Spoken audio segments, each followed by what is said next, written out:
नमस्कार मित्रों। इससे पहले भी मैंने एक वीडियो बनाया था और आपके साथ मेरा जो पर्सनल एक्सपीरियंस जो मैंने आपको बताया, 15 दिन मैंने जो एक्सपीरियंस लिया उसके बारे में आपको समझाने का कोशिश मैंने बहुत किया। वो आपको कैसे लगा मुझे मालूम नहीं। मैंने आपसे पहले भी कहा कि अगर आप कोई चीज़, कोई अच्छी चीज़, कोई अनोखा स्वाद, कोई अनोखी खुशबू अगर आपको मिल जाती है तो आप उसको बयान नहीं कर सकते। बहुत मुश्किल बात है, यह बहुत मुश्किल बात है कि आप उसको कैसे लोगों के सामने पेश कर सकते हैं कि मैंने ऐसी चीज़ खाई तो उसकी ऐसी ऐसी टेस्ट है। वो बताना बहुत मुश्किल है। तो कहने का मतलब है जिसने उसको खाया है उसे ही पता चलेगा कि वो कैसा चीज़ था। जिसने महक ली है कुछ अलग खुशबू, तो उसे ही पता है कि वो महक कैसी है। वो लोगों को उसके बारे में नहीं समझा सकता। तो देखिए, मैं भी एक इंसान हूँ, मैं कोई भगवान नहीं हूँ, मैं भी एक मामूली इंसान हूँ। लेकिन जो मेरा अनुभव है वो मैंने पूरी तरह से दिलो जान से मैं बताने का प्रयास करता हूँ। तो इसके बीच में अगर मुझसे कुछ गलतियाँ होती है, अगर मेरी बातें आपको ज़रा अटपटी लगती है तो सॉरी, मुझे माफ़ करना। लेकिन ये बातों को ज़रा गौर से सुनना, क्योंकि ये मेरे बुद्धि का, ये मेरे मन का विषय नहीं है।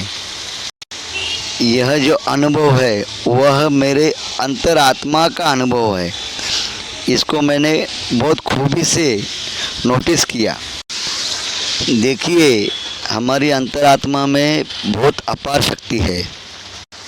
जैसे परमाणु बहुत प्रचंड है, बहुत बड़ा है, वो बहुत विध्वंसक है, उससे बहुत बड़ा विनाश किया जा सकता है। उसी तरह आत्मा, यह उससे कई गुना बड़ी है, इसकी शक्ति बहुत बड़ी है। मतलब जितने भी शक्ति के स्रोत है वह आत्मा से ही निकलते हैं और शक्ति का स्रोत दूसरा कहीं पे भी नहीं है।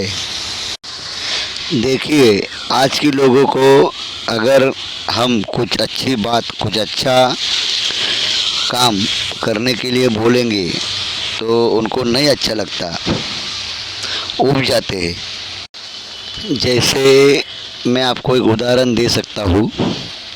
जैसे दो दुकान है और एक दुकान में फल वगैरह मिल रहा है और एक दुकान में बर्गर, पिज़्ज़ा, पास्ता, जो आजकल के जो नए नए पदार्थ है वो मिल रहे। तो देखिए, आप भीड़ कहाँ पे देखोगे, भीड़ कहाँ पे पाओगे? तो फलों की दुकान में जो है वहाँ पे इतनी भीड़ आपको नहीं दिखेगी। वहाँ पे समझदार लोग ही आएंगे और वो खाएंगे। लेकिन जो बाजू में, जो बगल में दुकान है जहाँ पे पिज़्ज़ा, फास्ट फूड, पास्ता, ये सब चीज़ें मिलती है, बर्गर, तो इस पे ज़्यादा भीड़ दिखेगी। इसका क्या मतलब है?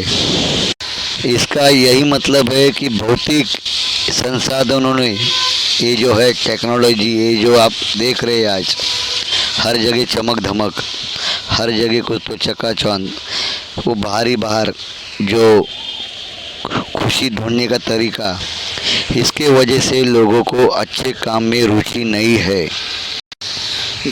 आज का माहौल ऐसा है, जो दिखता है वह बिकता है। देखो, दुनिया तो चलती रहेगी, इससे कुछ फ़र्क नहीं पड़ता, ये तो अपने हिसाब से जिएंगे। लेकिन हमें खुद से यह सब चालू करना है, हमें खुद प्रयास करना है, हमें उस आनंद को प्राप्त करना है जो परमात्मा ने, ये कुदरत ने, ये प्रकृति ने हमारे लिए पहले से ही योजना बना के रखी है। जैसे एक बच्चा अपनी माँ के साथ बहुत खुश होता है, हमेशा खुश रहता है, लेकिन जैसी जैसी उसकी उम्र बढ़ती है तो वह माँ से कम और बाहरी दुनिया से ज़्यादा मिलता है। उदाहरण के तौर पे मैं आपको एक कहानी बताऊंगा, मतलब एक छोटा सा बताऊंगा। जैसे एक माँ होती है, वह अपने बच्चे को हाथ पकड़ के कहीं पे भी लेके जाती है, कहीं पे भी जहाँ जाती है वहाँ पे अपने बच्चे को हाथ पकड़ के लेके जाती है। लेकिन बच्चा माँ के साथ घूमता है और नई नई चीज़ें देखता है। बाहर बहुत सारी भीड़ होती है, बहुत सारी भीड़ होती है, तो अचानक बच्चा वो भीड़ में माँ का हाथ छोड़कर एक चीज़ के पीछे भागता है और भागते भागते भीड़ में खो जाता है।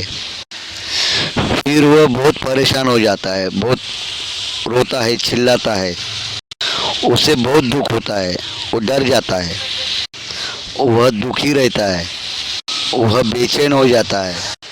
चीज़ें तो देखी है, चीज़ें तो देख रहा है, आजू बाजू में सब है, सब बाजार भरा है।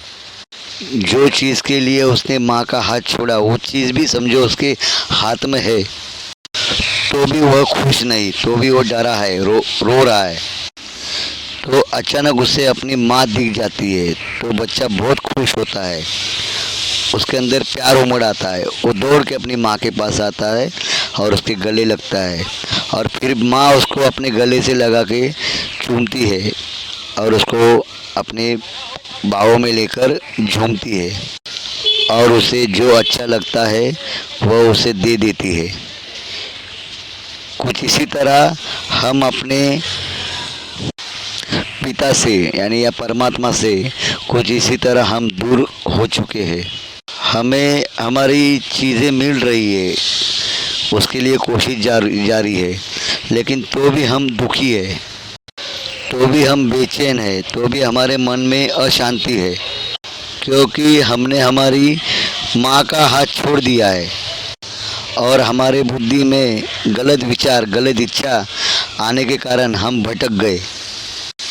माँ वहाँ पे इंतज़ार कर रही है, मतलब परमेश्वर अपना इंतज़ार कर रहा है आपका, लेकिन ऐसा माहौल हो गया, माँ को ढूंढे तो कैसे, इतने उलझ गए कि माँ को ढूंढने का रास्ता भी मालूम नहीं। आजकल के लोगों को माँ के पास कैसा जाए ये रास्ता भी नहीं मालूम। तो हमें माँ को ढूंढने का प्रयास करना है, मतलब हमें परमात्मा को ढूंढने का प्रयास करना है। परमात्मा मतलब क्या है, यह बात जानना बहुत ज़रूरी है। परमात्मा मतलब आनंद स्वरूप, सिर्फ आनंद, आनंद और आनंद, बाकी कुछ भी नहीं। उसी का नाम है परमात्मा, ईश्वर। और उसी का अनुभव लेने के लिए इस प्रकृति ने ये इंसान बनाया। देखिए भाइयों, ये बहुत बड़ा खेल है, बहुत बड़ा चक्र है। देखिए ये दुनिया एक दुनिया, अपनी दुनिया जो है वो एक रंगमंच मंच मतलब थिएटर की तरह है, जहाँ पे सबका अपना अपना एक अलग अलग रोल है, सबका अपना अपना अलग अलग काम है। जो अच्छा काम करेगा, जो अच्छा अभिनय करेगा, वह अपना काम कर कर घर पे जाएगा, खाना खाएगा और सो जाएगा। लेकिन जो अपनी बुद्धि का इस्तेमाल करेगा, जो अपने मन का इस्तेमाल करेगा, अपनी इच्छा को इस्तेमाल करेगा हद से ज़्यादा, वो वहीं पे फंसा रहेगा, ओवर टाइम करेगा। कुछ इसी तरह हमें हमारा कर्तव्य भी करना है, और कर्तव्य के साथ में उसे भी जानना है, और कुछ पल, कुछ क्षण हमें विश्राम करना है। विश्राम का मतलब होता है शांति। हमें शांति की ओर जाना है। बेचैनी,